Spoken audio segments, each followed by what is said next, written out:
my god, I recorded a 6-minute intro. A 6-minute intro. Or so I thought. All for it to not get recorded. Okay, we're just gonna... Okay. Hi. I've gotten a few inquiries as to what my self-tape setup is.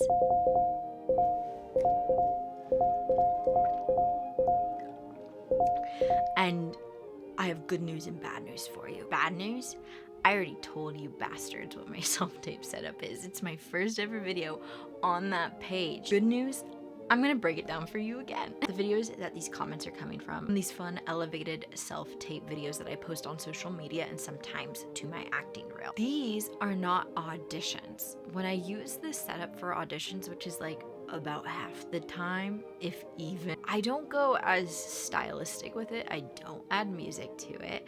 I don't wear special effects makeup, and color grading is very minimal. Someone did say, like, I didn't know we could color grade our auditions, and sure, like, if you need to, which I need to if I film on this camera, because look, this is what it looks like straight out of the camera. You think I'm gonna send that to casting? This is called grayscale, and in layman's terms, the reason why the footage looks like this is to give you as much control as possible when infusing color back into it, versus when you film with like your iPhone, for instance, that already has color added to it. You don't need a color grade.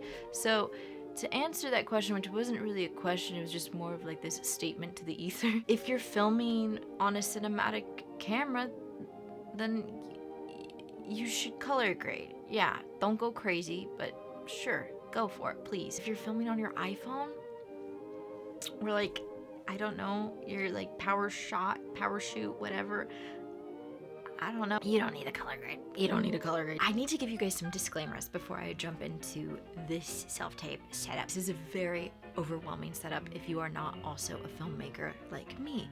So if you are an actor, not a filmmaker, this can be very overwhelming, and you don't need it. You don't need it. You don't need a whole cinematic setup for some unpaid labor. Not in this economy, not ever. You don't need this. Anyone telling you, you need these lights, you need this mic, you need, look at the link in their bio. Are they selling it to you? Is there an affiliate link? Sweetheart, use some discernment. I'm not giving you any links. You're gonna have to manually, from the list in the description, go and look up this shit yourself and plug in. I don't make any cent off of this video unless I go fucking viral on YouTube. Second disclaimer, having all of this equipment does not make me a better actor than you. It may make me cooler. I'm kidding. It doesn't make my performance any more impactful than if I were to film this on an iPhone. And I have. And I've booked things from filming on an iPhone. And I've booked things from filming on this camera. And it has not been such a blaring difference to where I am throwing my iPhone in the toilet and only filming self-tapes on my Blackmagic Pocket Cinema Camera 4K. Now, I will say, caveat here, little asterisk up in the corner, I've always been into filmmaking tandem with acting, and I'm not gonna lie and say that my experience behind the camera has not in any way informed my acting performance, because it has. And I encourage you that even if you're not interested in filmmaking or producing, to do some light research into it. You don't need to be a filmmaker to be an actor. You shouldn't be expected to do that. But I do think it's cool if you're curious and you're willing to learn about other professions in the industry. Final disclaimer, I don't use this for all my auditions. I know I briefly mentioned that, but I really need to iron that down. I don't use this for all my auditions. Maybe half of my auditions get the cinema treatment, but most of the times it's my iPhone in front of a paper backdrop. Just in case you don't believe me, and you're like, no, this has to be why you're booked and busy, which who told you that I was booked and busy? I actually reached out to a director. You didn't think I would, did you? Not just any director. A director that I actually met by sending in an audition that I filmed on my iPhone in front of a paper backdrop. So, if that doesn't nailed in your head. I don't know what does. Cassidy, a really cool Canadian director that I sometimes flirt with, says, what draws me into a self-tape is always, always, always the actor's performance. Sometimes the setup of going overboard on the lighting and backdrop can even take away vital energy from the task of allowing yourself to be vulnerable on screen. Over half the self-tapes I get are shot on iPhones. The quality makes no difference in my decision to cast. As long as there's decent lighting so I can see your face, you are good. If you think I have some weird hidden agenda by showing you my whole setup and then turning around being like, but you don't need it, thinking that like I'm gonna shoot you in the foot or something and that this is the secret sauce, there, from a director. And you know what? Here's a still from that audition, in case you don't believe me. That's not cinematic in the sense of like, let's put it side by side to the things that I post on TikTok. Big difference, but guess what? That audition led to great connections for me. I'm done lecturing you. Let's get into the gear I use. When it comes to my camera, which is probably the thing that you guys are most interested in, I shoot on a Blackmagic Pocket Cinema camera 4K. I love my BMPCC 4K, but one thing I don't like about him, no focus tracking. I've complained about this in the past, and I've heard Sony is really good about that, and I've never tried a Sony. I would love to try a Sony. So, do I love my Blackmagic? Yes. But if I could go and change one thing, it would be this. Now, I know there's a device that I can buy and put it on my lens that does apparently do that. Like, it's just an external version of that. But I don't have that money, and I haven't looked into how much that costs, and I'm sure it costs a pretty penny. What lens am I using? This one comes up a lot. I'm using a Sigma 18-35mm lens, and it's for Canon cameras, so it doesn't actually fit on my Blackmagic, so I have to get an adapter, which is, I have the Metabones T-Speed Booster Ultra adapter for Canon to BMPCC 4K. A lot of words, a lot of letters, a lot of numbers, a lot of testosterone. The adapter cost nearly as much as the lens. I think it was like a $20 difference. The other lens I have is a thrifty 50mm Canon lens, which kind of feels a little sacrilegious when I slap it on my Blackmagic because I got it from Craigslist like years ago. And so I don't use that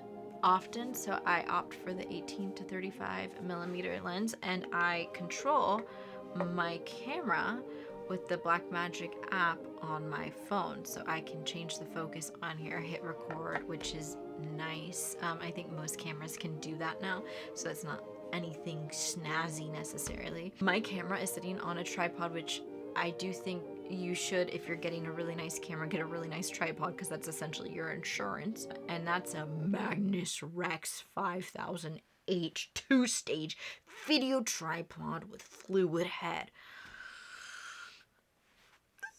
Anyways, I like him. How do I attach my camera to the tripod? Glad you asked. I'm using a small rig handheld kit. It's this cage that goes on your camera, and you can add things to it like Legos. I film onto an SSD. An SSD is a solid state device. It is the better cousin of a hard drive. I have the lacy rugged SSDs. I haven't tried any other brand. These were my first, and I don't see any reason to change. I, like many other filmmakers, have had issues and therefore vendettas with hard drive. They're expensive for a reason, but don't waste your money on a hard drive. Those are weak sauce. They're prone to breaking, and your footage is way too precious for that. I use this monitor to see me because there's no one behind the camera. It's just me, bubs. So I use the Feel World 4K ultra bright 7-inch monitor. You're gonna notice that everything in this setup is plugged in directly to power. There's no batteries. There's only one item that operates off of batteries, and I will tell you that in a different section. This guy has a really short cord for his power supply. I'm sure that's for a reason, so I have to plug him into an extension cord. This thing gets hot. It's my first like actual monitor. I'm used to using like cheap TVs. I don't know how well I feel about this guy. Yeah. What else? Yeah, that's it for camera.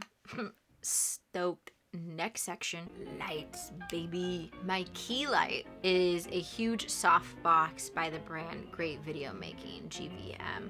I love him. He does some effects. He does like lightning, candle, fire, other shit, I'm sure. This is one of the few things that I will say if you are an actor who's not into filmmaking at all, and if you need a light for your self-tape setup, because oftentimes you're going to, because you can't, depend on beautiful daylight. I would get a softbox, not a ring light, personally. But this is with the knowledge of a filmmaker, because softboxes are going to be more flattering on you. Just saying. You can see them in the shop. The other two lights that I use are also from GVM, and they're these LED panels. I have the older ones, so I can't control them from my phone. I usually only use one of these guys in my audition, and it's usually as a hair light. I put it in the corner, like how both of these are, but this one's more of a better example. And I point it at the back of my head so it separates me from the backdrop. That's probably one of the reasons why these tapes look cinematic to you, because of the lighting. I rarely use a 3-light setup, which a 3-light setup is pretty standard, but I don't know, it's not standard for me, I guess. Sometimes if I'm feeling funky, I'll take that very same hair light, and instead of lighting the back of me, I'll light my backdrop, and that gives it a whole different vibe. I use this primarily when I take my own headshots, which, as spoiler, I take my own headshots. I will light the backdrop, and that will give some depth too. If I am using a 3-light setup, I don't know, maybe I'll get crazy. I'll throw one towards the backdrop, one towards the back of my noggin, and then I have my key light, the big softbox. I only use 2 most of the times for an audition. Sometimes just my softbox. Most of the time, if I'm just using my iPhone, I rarely do a hair light. Not necessary. Backdrops. I made a whole TikTok on this, comparing seamless paper backdrops to abstract fabric backdrop. The Reader's Digest is that I use both. I get my seamless from Savage, that's the brand, and I get most of my abstract from Kate. They're expensive for a reason, because they're good and they've, I think, cornered the market basically. So when it comes to theatrical auditions, I do prefer the abstract fabric backdrops. With a little bit of editing, I can kind of help take out the wrinkles, but the wrinkles will always just be there. It's just how the cookie crumbles until I get one of those, what are they? They're like these, you just flip them out. And it's taut and it has the abstract design on it. Those things are like $100. I really like them for that because it makes me nostalgic for like school pictures, and like when you watch the behind the scenes, the making of on like DVDs of older movies, they always do the interviews in front of these backdrops, and I don't know, it just makes me feel like a cool professional actor.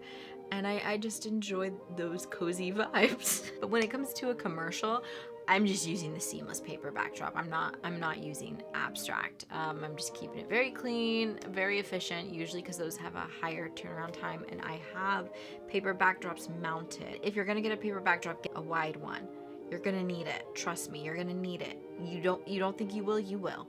Trust me, because I have bought several 4 feet wide ones, and you have to get the camera. When you're using an iPhone, when you're using any camera, right up. You're kissing that camera. Invest in a big one. With that being said, I have plenty of these 4 feet ones. I use them for headshots. So, but I bought those at the beginning of my career when I didn't have much space for filming self-tape, and I did put the camera right up my nostrils. I've also used the fabric backdrops for headshots too. Would you be darned? The fabric backdrops, I just use a backdrop stand and weigh it down with sandbags so it doesn't fall on me. I would love to try out those, whatever those things are. Insert picture. I want to try those out. Now, at the end of the day, just get something that flatters you and doesn't detract. Sometimes it's a trial thing. Sometimes you have to figure out what works for you. And you're going to buy backdrops you hate. God knows I have. They're in that closet right now. We don't talk about them. I don't have skeletons in my closet. I have backdrops in my closet that I don't ever use. That's my thought process on that. Sound. This is the most important quality of filmmaking. I have the Deity, what is the fuck is it called? I didn't write the actual name on here, but I have the Deity boom mic. It's like V3 whatever, I don't know. They're the only thing that run off a battery. They're amazing. I have it plugged into a stereo cable 25 feet long, attached to a boom stand and plugged into my camera. And so it's directly into my camera. Someone asked what my audio setup is. I don't record audio separately. It goes directly into my camera. I don't want to touch it. Key here, I used to have this mounted onto my camera, but my camera sometimes is like 8 feet away from me. That mic can only do so much, which is why I have this boom pole, which is usually not in the shot, but I keep it in the shot for these videos so you guys can see it because I think it's cool and I like to show it off. I have a boom stand set up so that I can get the mic as close to me out of frame as possible, which has leveled up my self-tape setup. Now here's some miscellaneous gear that I use. First off, you may not expect it, I use these little star stickers from the Dollar Tree as my eye lines. So when there's multiple characters that you need to be talking to in a scene, I put these puppies on my curtains on a C-stand. They're glittery and they're easy to spot, and so that's why I really like them, and they're super sticky. Be careful. I'm sure you could get some really nice tape and use that too. I just had those from the Dollar Tree and it makes me feel a little magical that I'm looking at stars. Okay. Sandbags. I use sandbags. That's so things don't fall and hurt me. I have a homemade apple box, and it's not actually to make me taller. It's because I have carpet in here, and so when I need to get the dreaded full body pic, I pull my backdrop over that apple box and I stand on it, especially if I'm using a paper backdrop, because if I'm standing on a paper backdrop on carpet, I'm just going to be punching holes into it. But if I have a hard surface and I pull that paper backdrop over it, I'm not punching holes on it. So that was a necessity for me to get that. I really enjoy it. It makes me feel kind of like more confident when I'm on this box. I have this laptop stand / sheet music stand I just recently got, which I'm going to use for Zoom auditions when I need to put my computer up.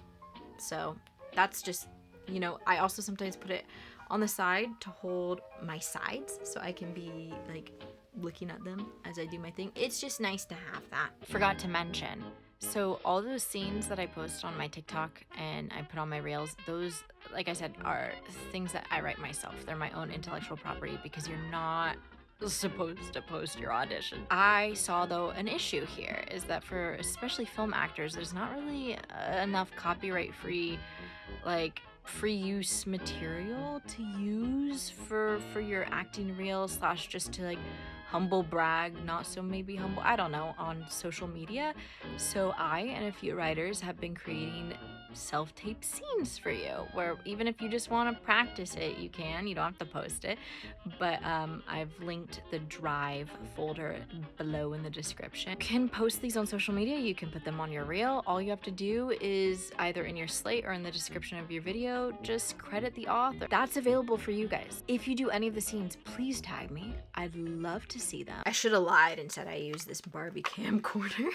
I should have been like, guys, it's just this. Anyways, if you have any more questions, if you're curious how I take my own headshots, things like that, don't ask me. No, you can ask me. You can ask my God. I'm gonna run out of storage.